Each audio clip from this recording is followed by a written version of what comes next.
खूप जुन्या काळची गोष्ट आहे, जेव्हा शेती करताना पारंपरिक पद्धतीनेच करावी लागत होती.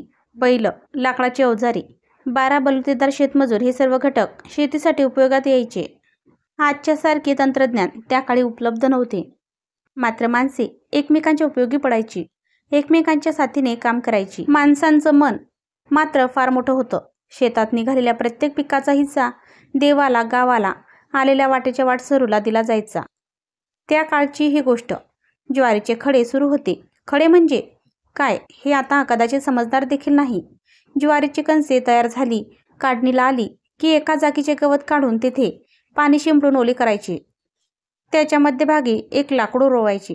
त्यानंतर त्या लाकडाभोवती 4-5 बैलांना एका दोराने बांधून फिरवायचे, म्हणजे ती जागा एकदम टणक व्हायची.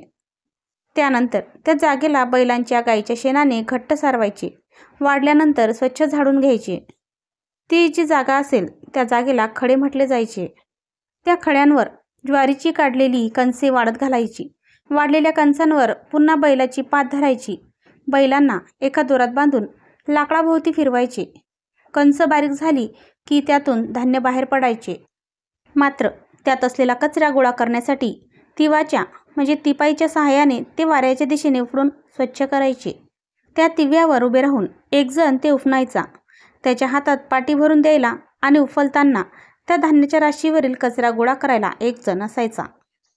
अशाच एका खड्यावर पंकज आणि त्याची आई ज्वारी तयार करत होते. हवा चांगली सुटली होती, त्यामुळे काम जोरात सुरू होते. बाजूला ज्वारीची तयार झालेली रास दिसत होती. दिवस मावळतीला चालला होता. आभाळ भरून यायचा अंदाज दिसत होता. लवकर काम उरकावे म्हणून पंकज घाई करत होता. आणि तेवढ्यात 5 स्मशान जोगी येताना दिसले. पंकजची आई घाबरली. या लोकांच्या बाबतीत तिने बऱ्याच काही उलटसुलट गोष्टी ऐकलेल्या होत्या, म्हणून तिला भीती वाटली होती. या लोकांच्या नादाला न लागलेले बरे असे तिला वाटत होते. ते आल्याबरोबर त्यांच्या झोळीत पायलीभर धान्य टाकून त्यांना वाटेला लावायचे ठरवून तिने तसे पंकजलाही सांगितले. त्यामुळे ते आल्यावर त्याने लगेच एक टोपलीभर ज्वारी त्यांच्यातील एकाच्या झोळीत घातले. बेटा, भगवान तेरा भला करे म्हणत त्याने पंकजला आशीर्वाद दिला. लगेच दुसरा जोगी पुढे आला आणि त्यानेही झोळी पुढे पसरली. महाराज, मैंने जो जो देना था वो बाबा के झोली में डाल दिया है, आप सभी का हिस्सा उसी में है. पंकज बोला. नहीं बेटा, मेरा हिस्सा मुझे अलग से होना, उसकी झोली से हम नहीं ले सकते. तो बाबा, मेरा भी सुन लो. मैं भगवान के नाम पे एक बार दिया है, दोबारा हम भी नहीं दे सकते. बेटा, जिद नहीं करते, जो भी देना है दे दे, हम चुपचाप चले जाएंगे. बाबा, मैंने एक बार दे दिया, आप सभी चुपचाप निकल जाए तो अच्छा होगा. इकडे पंकजची आई खूप घाबरली होती. तिला मागच्या वर्षीचा नर्मदेसोबत घडलेला प्रसंग आठवला. नर्मदा गणपतरावांची पत्नी दुपारच्या वेळी एकटीच घरी होती आणि स्मशानजोगी दारावर आला. तिने त्याला भिक्षा वाढली आणि तिच्या अंगावरचे दागिने बघून आसामी श्रीमंत आहे हे जोग्याने ओळखले आणि नवऱ्याचा एखादा दागिना असेल तो दे म्हणाला. तिने नकार देताच तुझ्या कुंकवाला धोका आहे असे सांगून तिने आणलेल्या कुंकवाच्या डब्बीतले चिमूटभर कुंकू तिच्या हातावर टाकले. ते काळे झालेले होते. नर्मदा घाबरली. ती दागिना देणारही होती, पण तेवढ्यात गणपतराव येताना दिसले आणि तिने हात आखडला. जोगीही निघून गेला, पण जाताना गळ्यातल्या कवटीच्या माळेतील एक कवटीतून विचित्र आवाज काढून गेला. तेव्हापासून नर्मदा वेड्यासारखे करू लागली होती. पंकजच्या आईला ते आठवले आणि ती आणखीनच घाबरली. पंकजला म्हणाली, बाळा, देऊन टाक जे द्यायचे ते, साऱ्यांच्या झोळीत दे थोडे थोडे. आई, घाबरू नकोस. या लोकांना घाबरायचे काहीच कारण नाही. आपण कुणाचे कधीच वाईट केलेले नाही. देव आपले काही वाईट करणार नाही. पंकज धीर देत बोलला. बेटा, तू अपने हाथ से अपनी बुराई को बुला रहा है. तेरे इस करतूत का बुरा फल तुझे जरूर मिलेगा. तेरे सभी ग्रह में उलटे घुमा देता हूँ. जरा इधर तो आना. असे म्हणत जोग्याने एक बीड तोंडात धरून शिलगावली आणि झुरके देत झोळीमधून एक छोटीशी मुडी बाहेर काढली.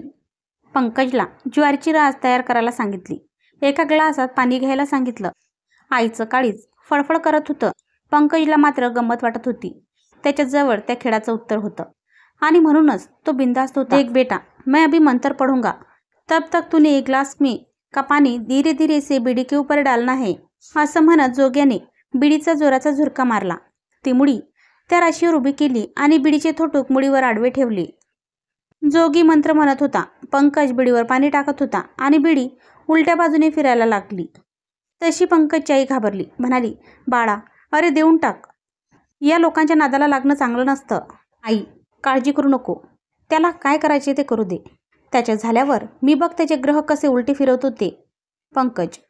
एवढ्यात मंत्र संपला आणि पाणी टाकणे थांबवले. तशी ती बिडी पण फिरायची थांबली. पंकजने थोडीशी माती जमा केली. आपल्या खिशातून एक मुडीचा तुकडा काढला. त्या मातीवर उभा केला. त्या जोग्याकडून एक बिडी घेतली आणि दिली मुडीवर ठेवून. महाराज, आपने तो मंत्र पढ़ के घुमाया, मैं बगर मंत्र के ही घुमाता हूँ. असे म्हणून त्या जोग्याकडून एक बिडी घेतली आणि त्या मुडीवर आडवी ठेवली. हळूहळू पाणी ओतायला सुरुवात केली. तशी ती बिडी ही उलटी फिरायला लागली. मग मात्र जोग्याला कळले. अच्छा, पोहचा हुआ लगता है. काही थोडेफार मिळेल तेवढे बघावे म्हणून तो आईला म्हणाला, माझी बच्चा अभी नादान है, आप ही कुछ दे दो. बाबाजी, आपकी झोली में जो डाला है वो भी वापस कर दो और जल्दी से यहाँ से खिसको, नहीं तो मुझे तिवे पैर निकालना पडेगा. पंकज बोलला तसे ते सर्व जोगी उठून चालते झाले. पंकजच्या आईला अजूनही भीती वाटत होती. ते जोगी निघून गेल्यावर आईने बाजूच्या खड्यावरून रामरावांना आवाज दिला. थोड्याच वेळात रामराव तिथे हजर झाले. पंकजच्या आईचा घाबरलेला चेहरा बघून त्यांनी विचारले, का हो वहिनी, काय झालं? भाऊजी, बघा ना या पंकजने काय करून ठेवलं ते. त्या जोग्याच्या नादाला लागू नको म्हटलं तरी ऐकलं नाही. त्यांना काही द्यायच्याऐवजी हाकलून दिलं. आता त्यांनी काही केलं म्हणजे? आईचा काळजीचा प्रश्न. काय पंकज? आई म्हणते ते खरं आहे का? हो काका, पण घाबरू नका. काही म्हणता काही होणार नाही. त्यांचा बंदोबस्त केला मीही. काय केलंस तू? रामराव, मी त्यांचे ग्रह उलटे फिरवले. ते कसे काय? यावर पंकजने झालेली घटना सविस्तर सांगितली. पण तुला कसं सुचलं हे असं करायला? काका, आपल्या शेतात कुसडे गवत आहे ना, त्या गवताच्या कुसडाला पीळ पडलेला असतो वाढताना, आणि मग जेव्हा त्यावर पाणी पडते तेव्हा तो पीळ उकलतो, त्यामुळे ते फिरते. हे पाहिल्यावर मला प्रयोग करून पाहावासा वाटला. मी लगेच आराटीची लांब मुडी काढली, तिला पीळ देऊन वाळवली आणि तिचे छोटे छोटे तुकडे करून खिशात ठेवले. आज ते कामी आले.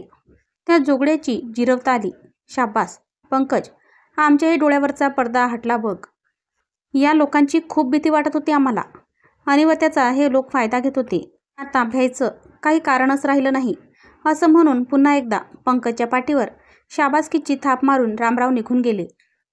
पंकजच्या आईने त्याला जवळ घेतलं. तोंडावरून मायेने हात फिरवला.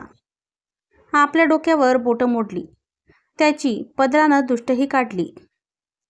मित्रमैत्रिणींनो, कथा आवडली असेल तर चॅनलला लाईक करा, शेअर करा आणि चॅनलला सबस्क्राईब नसेल केलं तर सबस्क्राईब करा. धन्यवाद.